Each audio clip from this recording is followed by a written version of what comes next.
ஜெயலலிதா நீங்க செஞ்சது தப்பு. சொடுக்கு போட்டு அடக்குன ரஜினிகாந்த். தலைவரோட தரமான சம்பவம் பத்தி தெரியுமா? இந்திய சினிமாவோட அடையாளம் ரஜினிகாந்த்.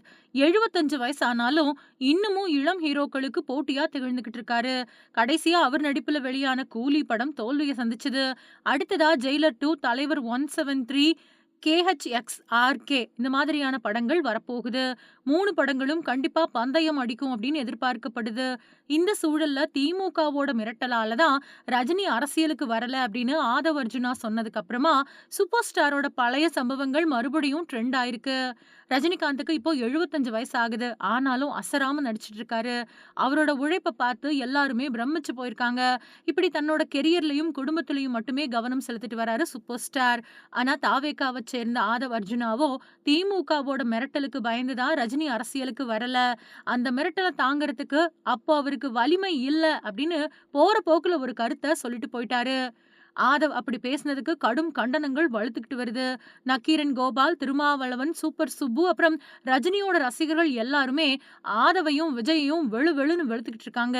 இப்ப வேணா ரஜினி ரொம்பவே பக்குவமா தான் உண்டு, தன்னோட வேலை, குடும்பம் உண்டு அப்படின்னு இருக்கலாம்.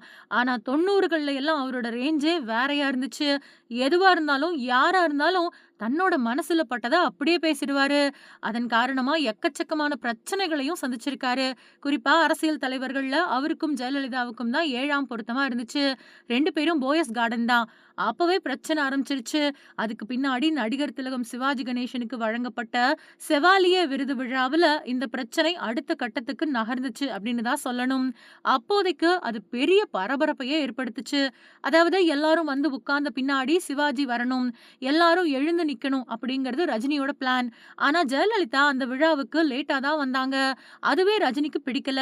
தொடர்ந்து அவரு வாழ்த்துரை வழங்கணும் அப்படின்னு பணிக்கப்பட்டுச்சு. அவரோ நான் நன்றியுரை சொல்லிக்கிறேன் அப்படின்னு சொல்லிட்டாரு. கடைசியா மைக்க பிடிச்ச ரஜினி சிவாஜிய பாராட்டக்கூடிய விதமா எல்லாருமே ஒரு நிமிஷம் எழுந்து நின்னு மரியாதை செய்யுங்க அப்படின்னு சொல்ல வேற வழியே இல்லாம ஜெயலலிதாவும் எழுந்து நின்னாங்க.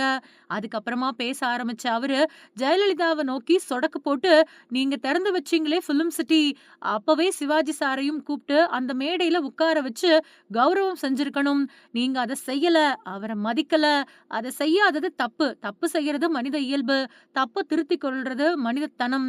அப்போ செஞ்ச தவற நீங்க இப்போ சரி செஞ்சுட்டீங்க. இப்படி ஒரு பிரம்மாண்டமான விழா நடத்துறதுக்கு உதவி செஞ்சு சரி பண்ணிட்டீங்க. தவறு யார் செஞ்சாலும் தவறு அப்படின்னு தான் சொல்லுவேன். அது ஒரு குடிமகனோட உரிமை. நடிகன் அப்படிங்கிற முறையில திரைத்துறையில நடக்கிறத கேட்கவும், பேசவும் எனக்கு நிறையவே உரிமை இருக்கு அப்படின்னு சொன்னாரு. இப்படி ஜெயலலிதாவையே சொடுக்கு போட்டு பேசின ஒரே நபர் இருப்பாரு அப்படின்னா, அது ரஜினி மட்டும் தான். ஆனா அவருக்கு தான் பயம், மன வலிமை இல்லை அப்படின்னு ஆதவ் அர்ஜுனா பேசியிருக்காரு.